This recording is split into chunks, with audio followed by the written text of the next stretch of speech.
Assalamualaikum warahmatullahi wabarakatuh. Kami dari kelompok 3 mata kuliah Kalkulus Diferensial, Tadris IPA Konsentrasi Fisika, Fakultas Tarbiyah dan Keguruan UIN Imam Bonjol Padang, dengan anggota yang pertama Husnul Khotimah, kedua Putri Wahyuna Melia, dan yang ketiga Mirella Sabina. Semuanya, perkenalkan nama saya Husnul Khotimah dengan NIM 21140804042. Dalam video ini saya akan menjelaskan materi mata kuliah kalkulus. Yang pertama yaitu diferensial, yang kedua aturan pencarian turunan, yang ketiga turunan sin dan kosinus, yang keempat aturan rantai, dan yang terakhir yaitu notasi Leibniz. Selanjutnya akan dilanjutkan materinya oleh rekan saya. Selamat menyaksikan. Diferensial adalah salah satu cabang kalkulus dalam matematika yang mempelajari bagaimana nilai suatu fungsi berubah menurut perubahan input nilainya. Jika kita gambarkan grafik dengan kurva sebagai berikut, dengan titik di X tambah delta X, maka untuk delta Y sama dengan fungsi X tambah delta X dikurang fungsi X dengan gradien dibagi menjadi delta X, di mana turunan fungsi sama dengan limit delta X mendekati 0, rumusnya sama dengan gradien garis singgung, sehingga kelajuan perubahan Y terhadap perubahan X. Dapat disimpulkan bahwa diferensial yaitu untuk mencari perubahan dalam kelajuan, yaitu perubahan Y terhadap perubahan X. Contoh perhitungan dalam aljabar, pada kurva lengkung seperti ini, maka fungsi X sama dengan X pangkat N, di mana turunan fungsi yaitu limit delta X mendekati 0, dengan rumus gradien kita tambahkan untuk X-nya dengan pangkat N. Untuk mencari X tambah delta X pangkat N, kita dapat menggunakan rumus penjabaran. Contohnya A tambah B pangkat 1 yaitu A tambah B. A tambah B pangkat 2 menjadi seperti ini, dan A tambah B pangkat 3 menjadi rumusnya seperti ini. Dan untuk A tambah B pangkat N, rumusnya sudah kita dapatkan, kemudian kita masukkan ke dalam X tambah delta X pangkat N.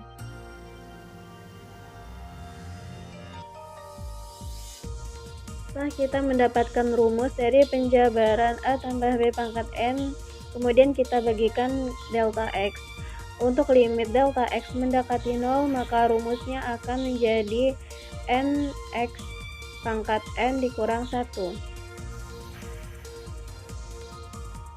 Soal nomor 1, Y sama dengan X pangkat 2, menjadi turunannya 2 dikali X pangkat 2 dikurang 1 sama dengan 2. Nomor 2, Y sama dengan X pangkat 3, turunannya 3 kali X pangkat 3 kurang 1 sama dengan 3X pangkat 2. 3Y sama dengan 5X, turunannya 5 dikali 1X pangkat 1 kurang 1 sama dengan 5X pangkat 0 atau 5. Nomor 4, Y sama dengan 3, turunannya 3 dikali 0X pangkat 0 kurang 1 sama dengan 5. Y sama dengan min 2X, turunannya min 2 dikali 1X pangkat 1 kurang 1 sama dengan min 2. Selanjutnya aturan pencarian turunan. Yang pertama teorema A, yaitu aturan fungsi konstanta. Dapat kita simpulkan rumusnya turunan konstanta sama dengan 0.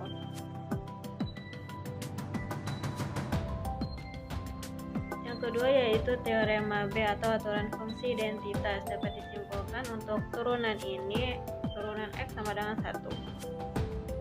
Ketiga, teorema C atau aturan pangkat. Dapat dirumuskan turunan X pangkat N sama dengan N dikali X pangkat N dikurang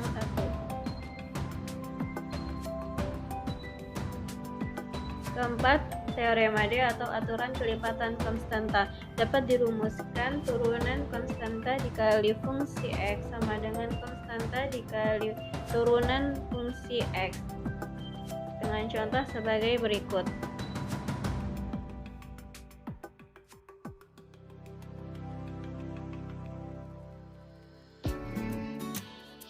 5. Teorema E atau aturan jumlah. Dapat kita rumuskan turunan dari fungsi F ditambah fungsi G sama dengan turunan fungsi F ditambah turunan fungsi G, dengan contoh sebagai berikut.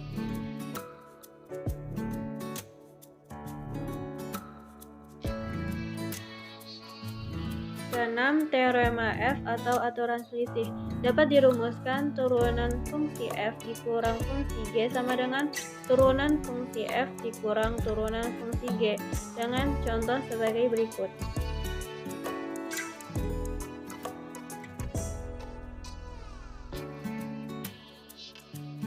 7. Teorema G atau aturan hasil kali. Dapat dirumuskan turunan dari fungsi f dikali fungsi G sama dengan fungsi f dikali turunan fungsi G ditambah fungsi G dikali turunan fungsi f dengan contoh sebagai berikut.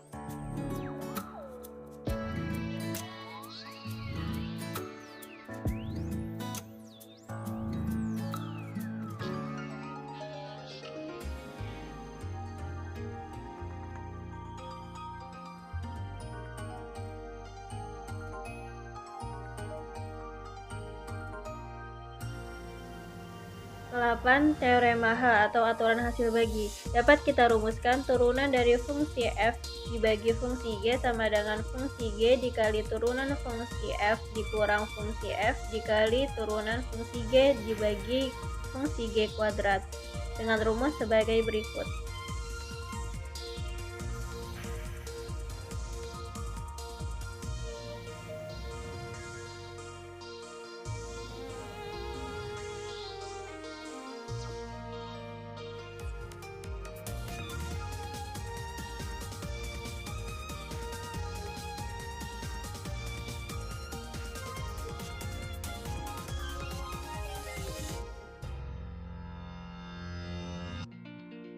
Selanjutnya, turunan sinus dan kosinus.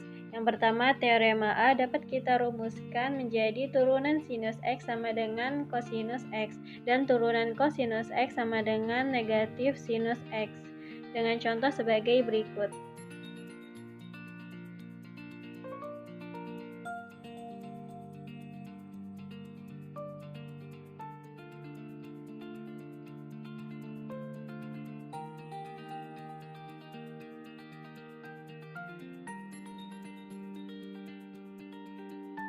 Yang kedua yaitu teorema B. Dapat kita rumuskan untuk mencari turunan tangan X sama dengan secant X kuadrat. Turunan secant X sama dengan secant X dikali tangan X. Turunan kotangan X sama dengan negatif cosecant X kuadrat.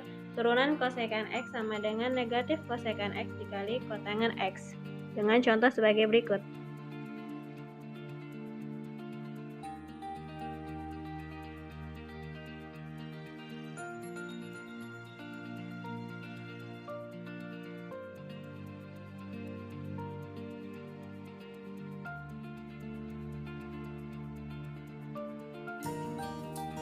Selanjutnya, aturan rantai.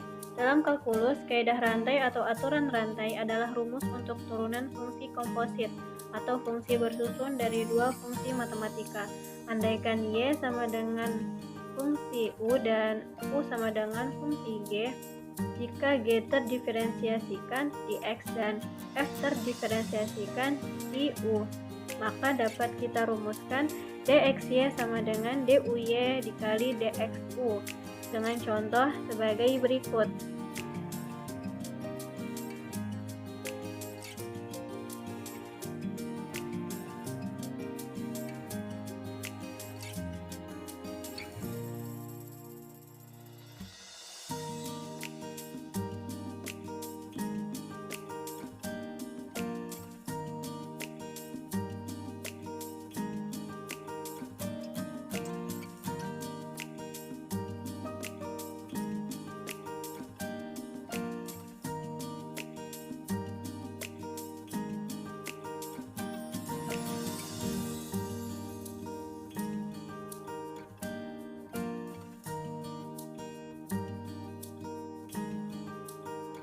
Selanjutnya, notasi Leibniz.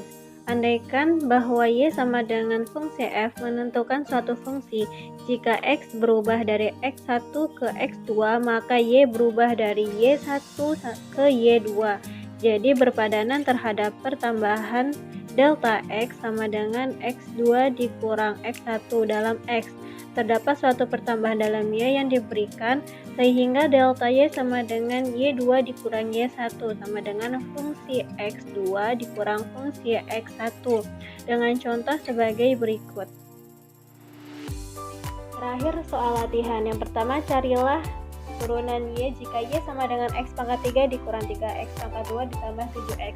Turunan X pangkat 3 dikurang 3X pangkat 2 ditambah 7X sama dengan turunan X pangkat 3 dikurang 3 dikali turunan X pangkat 2 ditambah 7 dikali turunan X sama dengan 3X pangkat 2 dikurang 3 kali 2X ditambah 7 kali 1 sama dengan 3X pangkat 2 dikurang 6X ditambah 7. Nomor 2, carilah turunan dari 3T dibagi T kuadrat dikurang 1 sama dengan T kuadrat ditambah 1 dikali 3 dikurang 3T dikali 2T dibagi T kuadrat tambah 1 dikuadratkan sama dengan min 3T kuadrat ditambah 3 dibagi T kuadrat ditambah 1 dikuadratkan. 3. Carilah turunan dari fungsi Y sama dengan X pangkat 3 dikurang 2X pangkat 12 sama dengan 12 dikali U pangkat N dikurang 1 dikali turunan U sama dengan 12 X pangkat 3 dikurang 2X pangkat 11 dikali 3X pangkat 2 dikurangi 2. Nomor 4, carilah turunan dari kosinus X pangkat 2 sama dengan negatif sinus X pangkat 2 dikali 2X sama dengan negatif 2X dikali sinus X pangkat 2. 5. Carilah turunan dari Y sama dengan cos pangkat 3 dikali X kuadrat tambah 1 sama dengan 3 cos kuadrat dikali X kuadrat tambah 1 dikurang sin dikali X kuadrat tambah 1 dikali 2X sama dengan negatif 6X cos kuadrat dikali X pangkat 2 ditambah 1 dikali sin X kuadrat tambah 1. Perkenalkan, saya Putri Wahyuni Amelia, NIM 2114080036. Di sini saya akan melanjutkan materi dari rekan saya, yaitu saya akan membahas tentang turunan tingkat tinggi. Yang kedua yaitu turunan fungsi implisit. Yang ketiga yaitu diferensial dan hampiran. Yang keempat yaitu aplikasi turunan. Selanjutnya akan dilanjutkan oleh rekan saya. Yang pertama saya akan membahas tentang turunan tingkat tinggi. Definisi dari turunan tingkat tinggi adalah turunan fungsi yang tidak hanya sampai pada turunan pertama, bisa turunan kedua, ketiga, bahkan sampai turunan ke N. Notasi-notasi turunan tingkat tinggi adalah turunan 1 yaitu Y aksen atau DY dx, F aksen X, dx Y. Turunan kedua yaitu Y double aksen atau D kuadrat Y per dx atau F double aksen X dx kuadrat Y. Turunan ketiga yaitu Y triple aksen atau D pangkat 3Y per dx atau F triple aksen X D pangkat 4 XY. Begitu juga dengan turunan keempat sampai dengan turunan ke N. Contoh, Y sama dengan Fx sama dengan 3x pangkat 4 dikurang x pangkat 3 dikurang x tambah 10. Y aksen sama dengan F aksen X. Turunan dari 3x pangkat 4 adalah 12x pangkat 3. Turunan dari x pangkat 3 adalah min 3x pangkat 2. Turunan dari min x adalah min 1. Turunan dari 10 adalah 0 karena 10 merupakan konstanta. Y double aksen sama dengan F double aksen X. Turunan dari 12x pangkat 3 adalah 36x pangkat 2. Turunan dari min 3x kuadrat adalah min 6x. Y triple aksen atau F triple aksen X sama dengan turunan dari 36x pangkat 2 adalah 72x. Turunan dari 6x adalah 6. Soal kedua yaitu Y sama dengan HX sama dengan sin X. Y aksen sama dengan H aksen, turunan dari sin X adalah cos X. Y double aksen sama dengan H double aksen X, turunan dari cos X adalah min sin X. Y triple aksen sama dengan H triple aksen X, turunan dari min sin X adalah min cos X. Penerapan kecepatan dan percepatan. Posisi suatu objek pada suatu waktu T dinyatakan dengan Y sama dengan ST, di mana S sama dengan posisi objek. Kecepatan pergerakan atau perpindahan suatu objek dinotasikan dengan V pada suatu waktu T dinyatakan dengan VT S aksen T, di mana S aksen T merupakan turunan dari posisi objek, di mana Kv sama dengan kecepatan bergerak suatu perpindahannya objek. Yang ketiga yaitu percepatan merupakan perubahan kecepatan terhadap suatu waktu T dinyatakan dengan AT sama dengan V aksen T sama dengan S double aksen T, di mana A merupakan percepatan objek.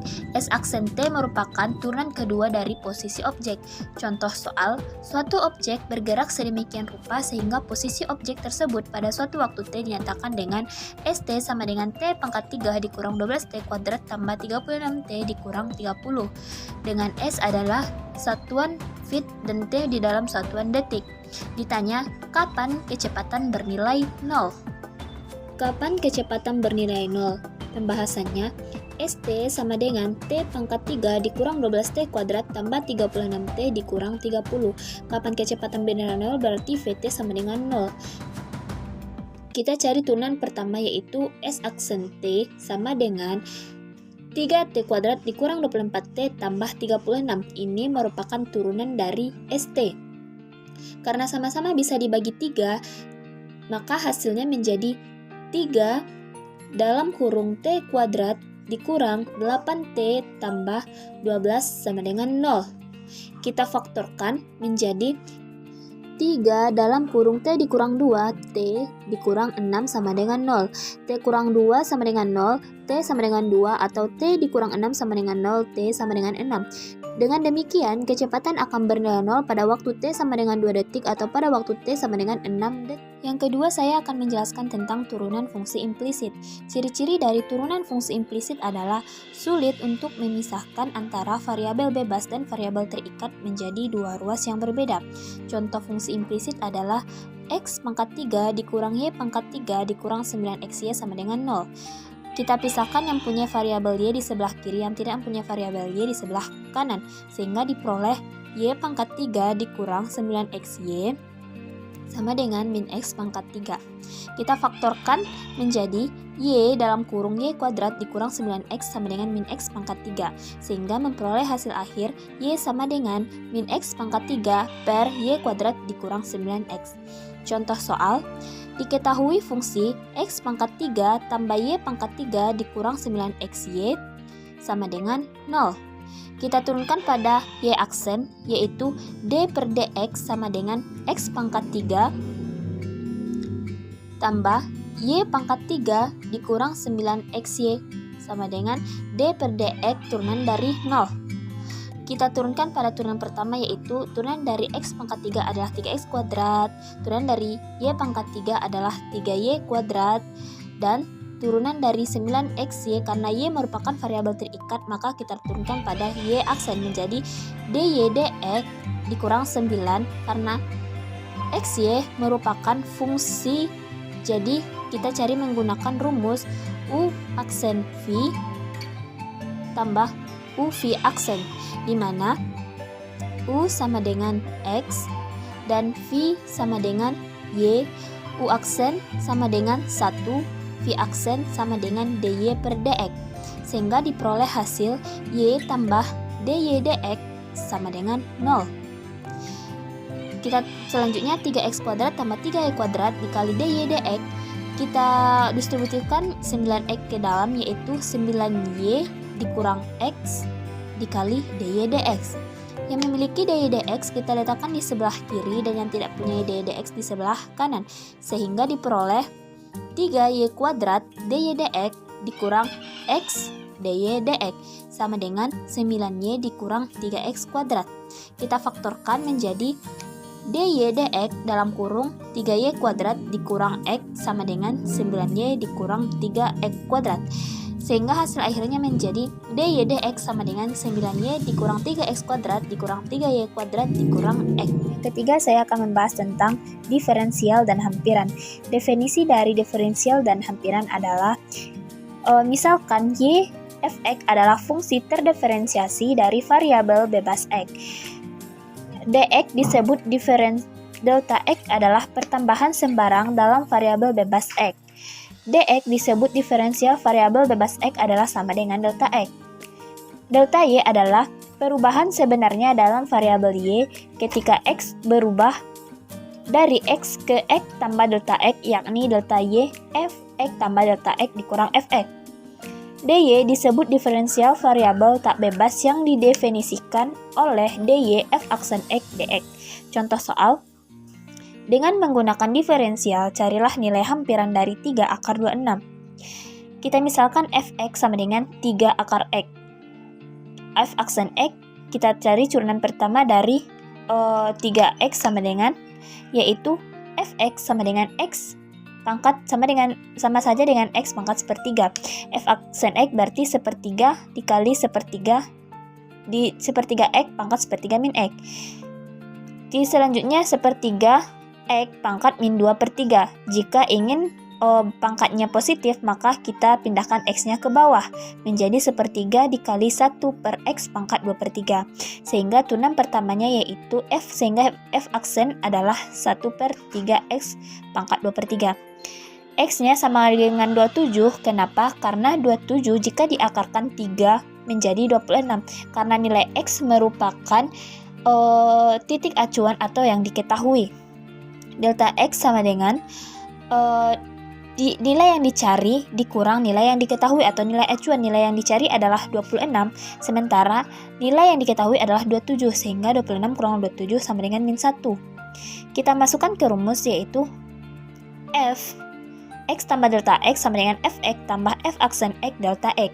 Kita ubah ke angka, yaitu f, x-nya sama dengan 27 dalam kurung 27 tambah delta x sama dengan min 1 sama dengan f x-nya sama dengan 7 tambah f aksen x sama dengan 2, karena x-nya 27, delta x-nya sama dengan delta x sama dengan min 1.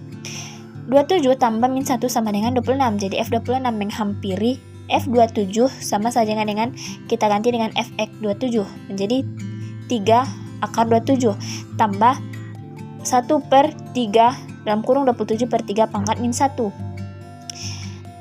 3 tambah 1/3 kali 9 dikurang dipangkat min 1. 3 tambah 1/27 pangkat min 1 sama dengan 3 dikurang 1/27 sama dengan, karena 3/27 sama dengan 81/27 dikurang 1/27 sama dengan 80/27. Biasanya di dalam jawaban akan ada dalam bentuk desimal, sehingga dalam bentuk desimalnya yaitu f26 menghampiri 80/27. Yang terakhir, saya akan membahas tentang aplikasi turunan. Aplikasi turunan dibagi menjadi beberapa macam. Yang pertama yaitu nilai maksimum dan nilai minimum. Nilai maksimum dan minimum dari suatu fungsi biasa disebut nilai ekstrim. Nilai ekstrim dibagi menjadi dua, yaitu ekstrim maksimum dan ekstrim minimum.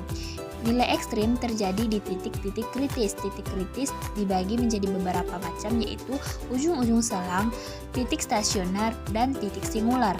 Contoh soal, fx sama dengan 2x pangkat 3 tambah 3x kuadrat pada min setengah, 2. Tentukan titik-titik kritis serta nilai maksimum dan minimum dari fungsi tersebut.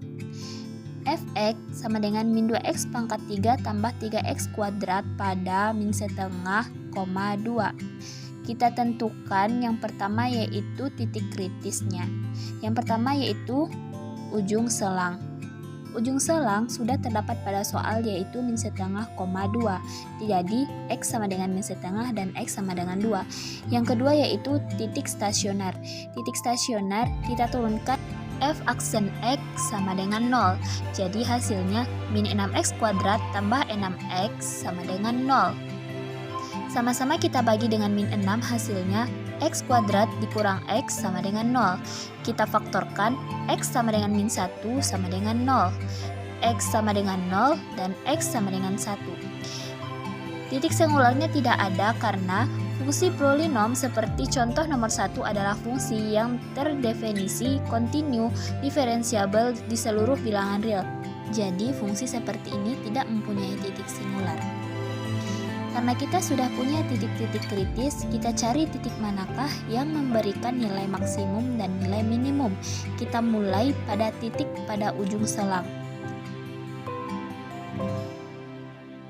Kita substitusikan pada persamaan f min 1/2 sama dengan min 2 dalam kurung min setengah pangkat 3 ditambah 3 dalam kurung min setengah pangkat 2 hasilnya 1. F2 sama dengan min 2 dalam kurung 2 pangkat 3 tambah 3 dalam kurung 2 pangkat 2 hasilnya min 4.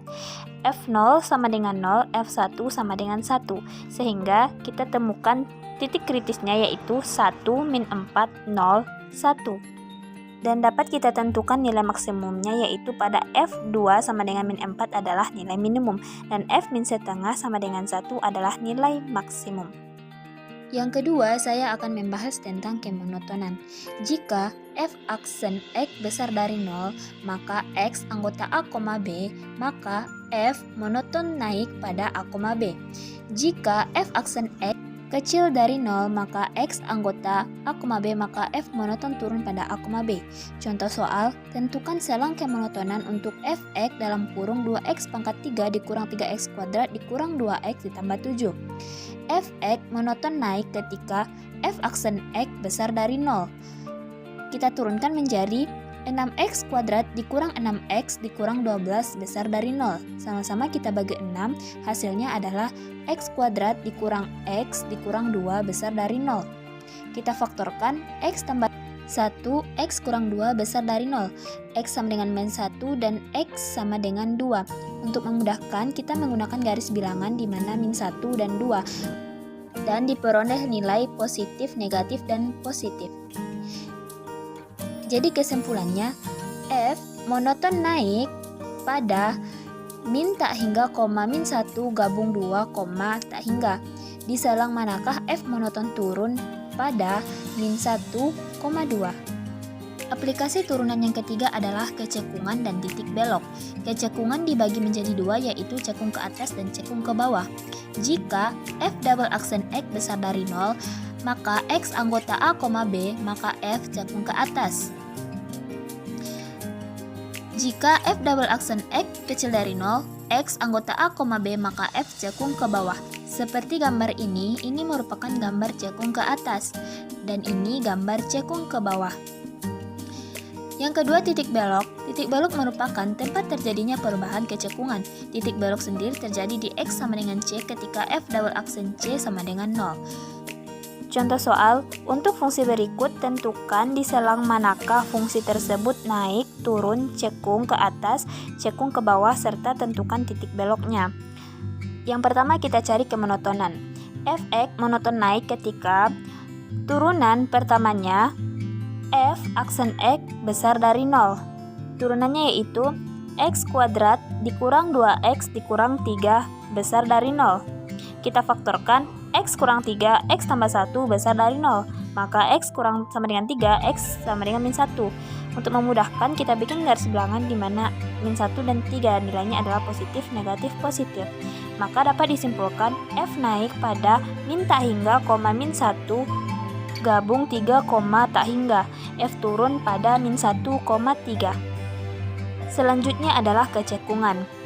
Fx cekung ke atas apabila F double aksen X besar dari 0.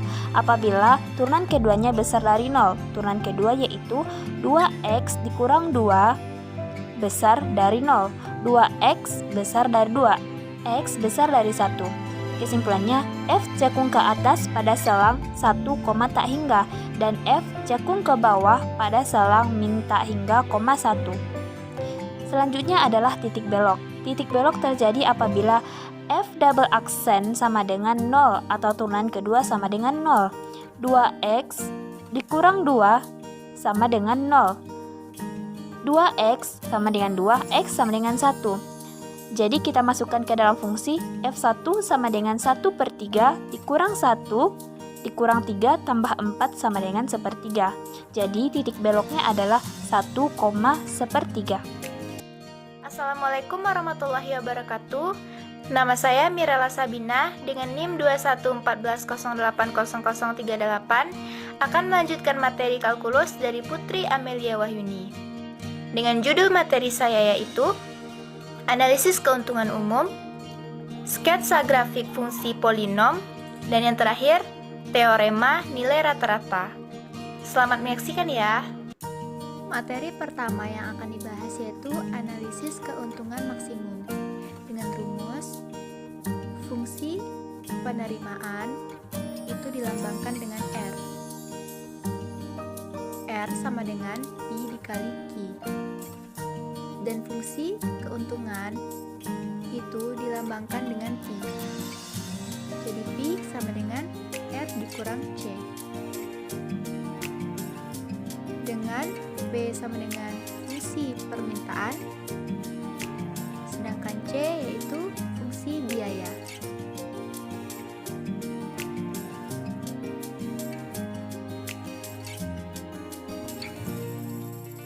Oke, next selanjutnya kita bahas tentang titik kritis, yaitu titik untuk mencari jumlah produk agar keuntungannya itu maksimum dan minimum. Jadi dapatnya turunan Pi sama dengan 0. Untuk menentukan titik kritis, maksimum dan minimum, mencari nilai turunan kedua dari Pi dengan ketentuan seperti yang dilihat di gambar, yaitu ketentuannya turunan Pi kedua jika kecil dengan 0 maka keuntungan maksimum, sedangkan turunan Pi kedua jika besar dengan 0 maka keuntungan minimum atau rugi. Jika turunan kedua Pi sama dengan 0 maka titik balik atau titik itu tidak rugi, tidak untung atau impas. Selanjutnya kita masuk contoh soal. Bisa kita lihat di sini contoh soalnya. Yang diketahui P-nya sama dengan 31.744 dikurang 0,36 Q. Dan fungsi biayanya diketahui C sama dengan 222.200.000 ditambah 5.329 Q. Yang kita tentukan adalah jumlah barang yang produksi agar diperoleh laba maksimum, ada nilai laba yang diperoleh, harga jual per unit produk, biaya total yang dikeluarkan perusahaan, dan penerimaan total perusahaan. Baiklah, kita akan bahas untuk soal ini. Baik, kita tulis dulu yang diketahuinya, yaitu P sama dengan 31.744 dikurang 0,36 Q, dan C 222.200.000 ditambah 5.329 Q. Nah, karena aku udah selesai bikinnya, jadi aku jelasin. Kita cari diketahuinya kan sudah dapatkan. Lalu untuk mencari yang A, itu jumlah produk itu kita pakai rumus fungsi permintaan, yaitu R sama dengan Pi dikali Q sama dengan 31.744 dikurang 0,36 Q dikali Q. Itu dikalikan ke dalam, dapatlah hasilnya 31.744 Q dikurang 0,36 Q kuadrat. Kemudian kita cari fungsi labanya dengan rumus Pi sama dengan R kurang C sama dengan 31.744 dikurang 0,36 Q kuadrat dikurang dalam kurung 222.200.000 ditambah 5.329 Q. Dapatlah hasilnya 31.744 dikurang 0,36 Q kuadrat dikurang 222.200.000 dikurang 5.329 Q. Hasil akhirnya sama dengan min 0,36 Q kuadrat ditambah 26.415 Q dikurang 222.200.000. Dan titik kritisnya dapat turunan Pi sama dengan 0 min 0,72 Q ditambah 26.415 sama dengan 0 min 0,72 Q sama dengan min 26.415. Karena kita pindah ruaskan jadi Q sama dengan dapat 36.688.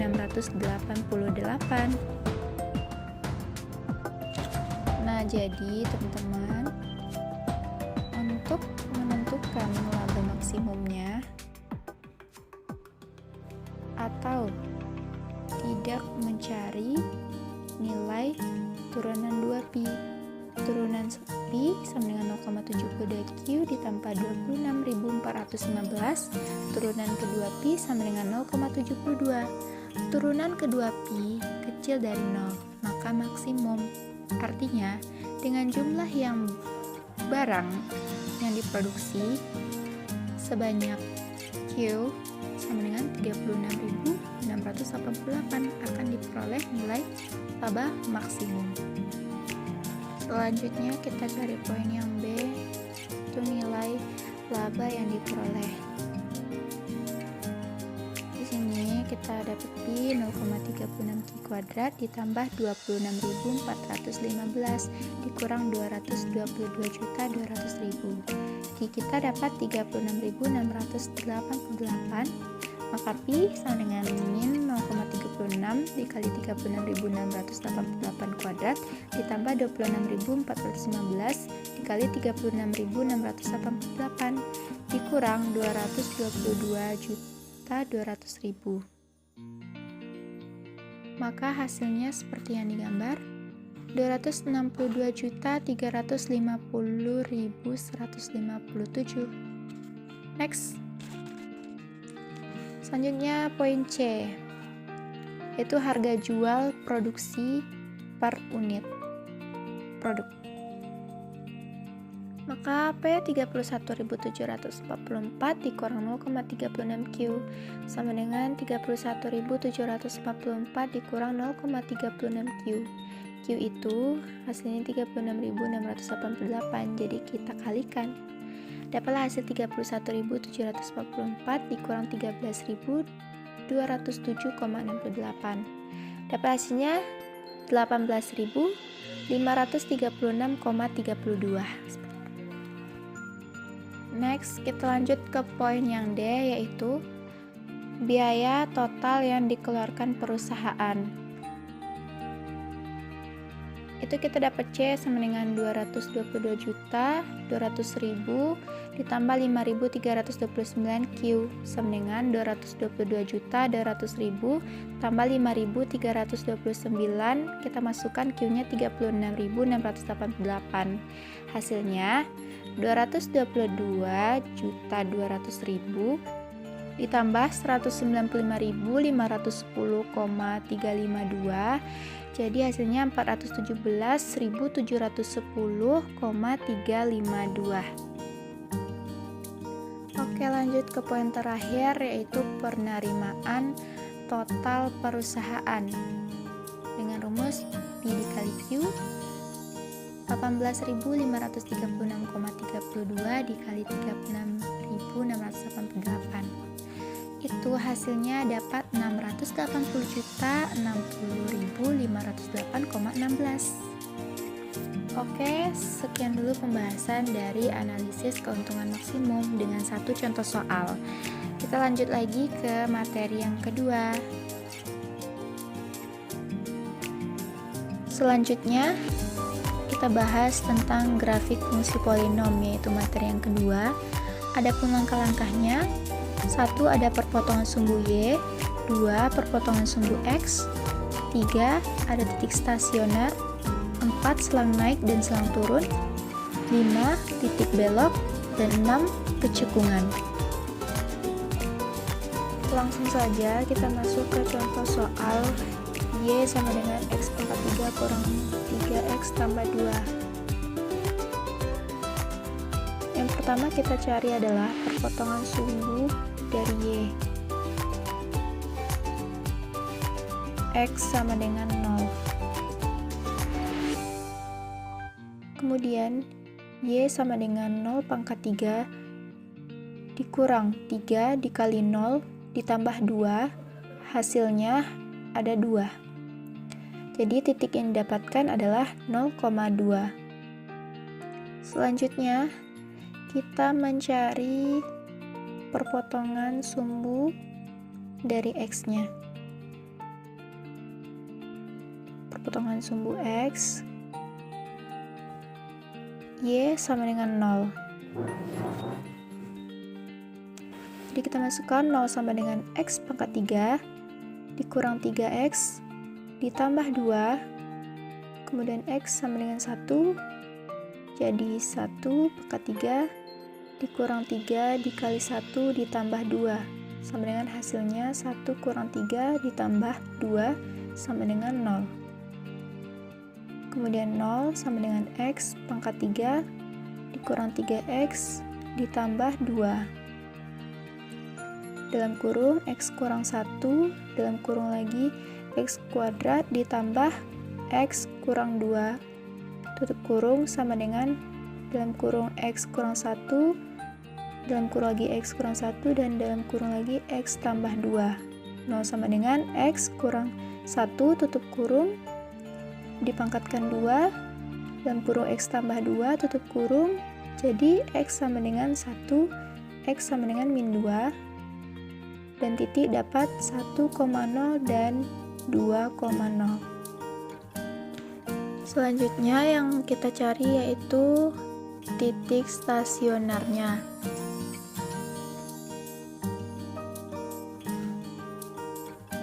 Jadi F aksen dalam kurung X, Y aksen sama dengan 0. Y aksen sama dengan 3X pangkat 2 dikurang 3 sama dengan 0. X pangkat 2 dikurang 1 sama dengan 0.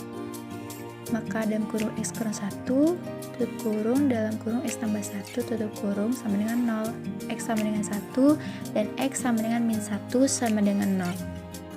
Y sama dengan 0, dan Y sama dengan min 1 ditambah 3 ditambah 2 sama dengan 4. Jadi dapatlah titiknya 1,0 dan min 1,4.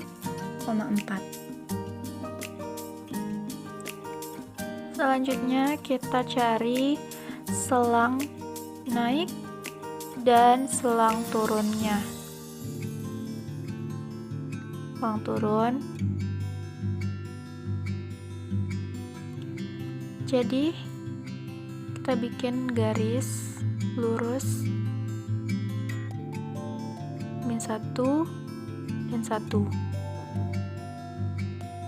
Habis itu di sebelah kiri positif, negatif, positif. Positif tandanya naik, negatif tandanya turun, lalu dikasih turunan Y. Keterangannya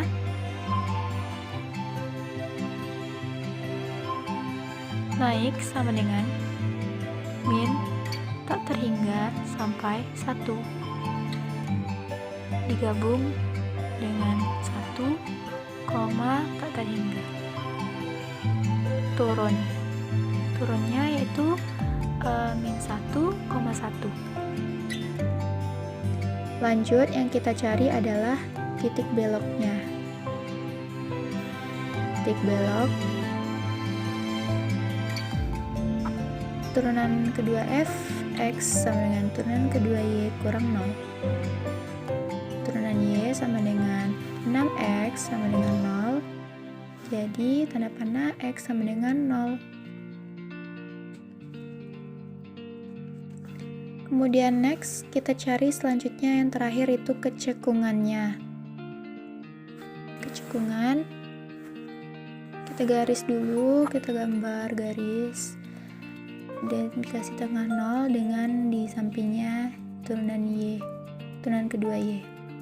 Sebelah kiri itu negatif dan sebelah kanan itu positif. Jadi keterangannya itu cekung ke bawah itu dapat min tak terhingga sampai dengan 0. Sedangkan cekung ke atas itu dapat 0 sampai tak terhingga. Kira-kira grafiknya seperti ini ya teman-teman. Sekian dulu pembahasan aku di sketsa grafik fungsi polinom kali ini. Next, kita lanjut ke materi yang selanjutnya ya. Materi selanjutnya yaitu tentang teorema nilai rata-rata. Penjelasannya, jika F kontinu pada selang tertutup dalam kurung A, B dan turunannya terdefinisi pada interior selang tersebut dalam kurung A, B, maka setidaknya ada satu titik C di mana F aksen dalam kurung C sama dengan F dalam kurung B dikurang F dalam kurung A per B dikurangin A. Dengan catatan nilai F dalam kurung B dikurang F dalam kurung A per B dikurang A disebut nilai rata-rata F aksen atau laju perubahan rata-rata F pada dalam kurung A, B. Secara fisik, teorema tersebut menyatakan bahwa kecepatan rata-rata pada suatu selang waktu mestilah sama dengan kecepatan sesaat pada waktu tertentu. Kita masuk pada contoh soal cerita. Itu Pak Jono mengatakan bahwa dengan mobil baru yang dikendarainya, ia telah menempuh 183 km dalam 3 jam, tanpa pernah melampaui 60 km per jam. Bagaimana mungkin? Nah, kita akan membuktikan dari soal tersebut. Untuk membuktikan bahwa Pak Jono bohong, misalkan F dalam kurung T menyatakan jarak yang ditempuh dalam T jam, maka F kontinu dan turunannya F aksen dalam kurung T menyatakan kecepatan pada saat T. Selanjutnya kita membahas jawaban dari pertanyaan tentang membuktikan apakah Pak Jono ini benar atau salah, bohong atau benar gitu. Jadi menurut teorema nilai rata-rata mestilah terdapat nanti ada T2 elemen dalam kurung 0,3. Sedemikian sehingga F aksen dalam kurung T1 sama dengan F dalam kurung 3 dikurang F dalam kurung 0 per 3 dikurang 0 sama dengan 61. Ini berarti bahwa Pak Jono itu berarti bohong ya. Dia tuh pernah melakukan atau memacu mobilnya lebih atau di atas kecepatan di atas 60 km per jam. Jadi terbukti bahwa Pak Jono itu berbohong. Nah, bagi yang bingung kenapa hasilnya 61? Jadi ada hasil 61 ini adalah hasil dari 183 dibagi dengan 183 dibagi dengan 3 ya teman-teman. Dapatlah hasilnya 61. Nah, 61 ya guys. Selanjutnya kita masuk ke contoh soal yang kedua, yaitu diketahui F dalam kurung X sama dengan X kuadrat, X elemen dalam kurung 0,1.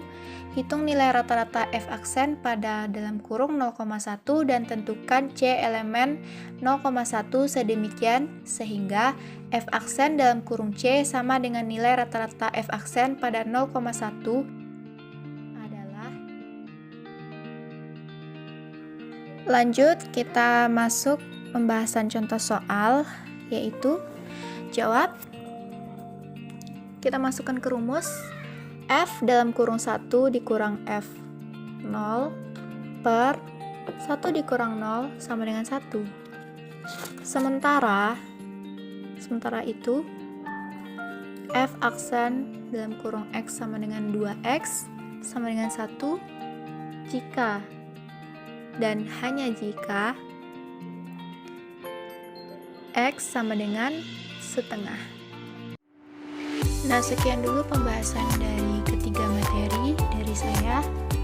Semoga bermanfaat ya. Thank you for watching. Don't forget to like, comment, and subscribe. Wassalamualaikum warahmatullahi wabarakatuh.